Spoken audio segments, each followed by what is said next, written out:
Try and do some dhikr before the salah. So just before the salah, get your mind into a mode of thinking of Allah. So for example, if you were just playing a computer game and you start reading a book or try to go to sleep straight away, you'll see the computer game in your mind. Yes or no, guys? When you're doing an activity, when you've been watching something or engaged with something so deeply, you get to the next activity, that thing will follow in your mind immediately. It won't stay there for good, but for the first few minutes it'll be in there. So what you've just done is you've just been in dunya. To go straight into the akhirah, the dunya will play in your mind. It's natural, it'll play in your mind. So have a little breaker. That's why we have the adhan before. See, the adhan's supposed to be a moment where everyone breaks off and cuts off from everything else. This is how traditionally it was.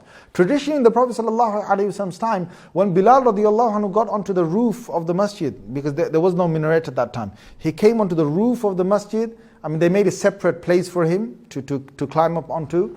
Or when before that he gave it from outside of the masjid. When he said, Allahu Akbar, Allahu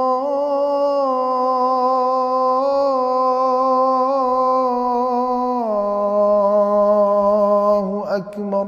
When they heard that in Medina, everyone dropped whatever they had.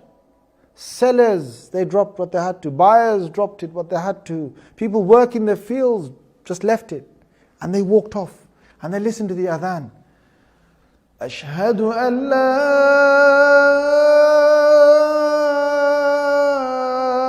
إله إلا الله.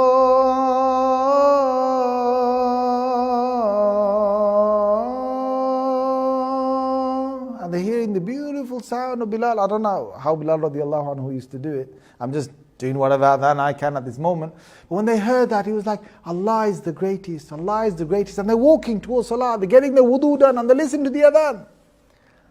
Allah is the greatest. And then Rasulullah sallallahu alayhi wasallam, he's been mentioned in Allah. Allah's mentioned first that we bear witness that Allah is the only God. We say, Ashhadu an la ilaha illallah. And then Rasulullah sallallahu alayhi wasallam mentions there, Ashhadu anna Muhammadan Rasulullah.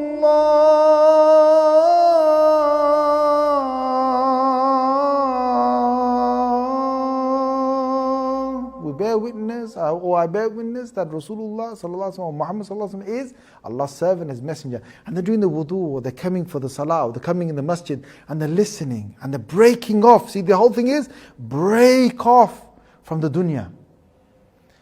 Hayya ala salah.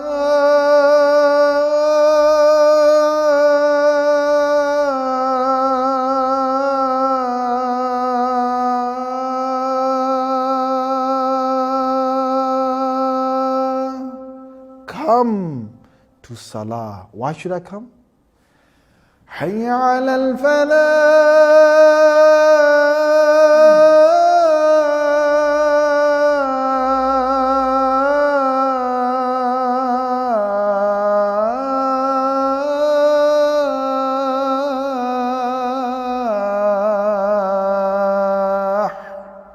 Come to your success. Come to success. And the last thing before that, and beautiful, just Allah is the greatest, a breaker from everything. In between, it was about statement about Allah, statement of the Prophet ﷺ, statement about the salah, three things. Allah is the greatest, Muhammad ﷺ we follow, he showed us how to pray salah, we're going to do it, and at the end, who are we doing it for? Allahu Akbar,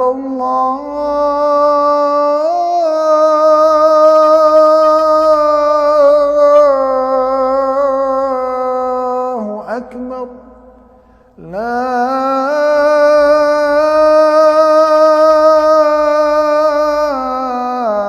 ilaha illallah. It's only Allah. Now can you imagine the mind? If you listen to it, if you break up from the whole of the dunya, you're in a mindset of salah.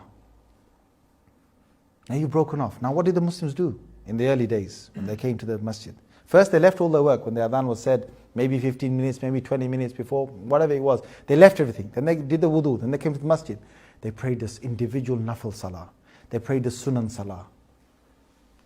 Not like last minute, get inside there, missing the rak'ahs, Allahu Akbar, trying to catch the imam in the ruku. No.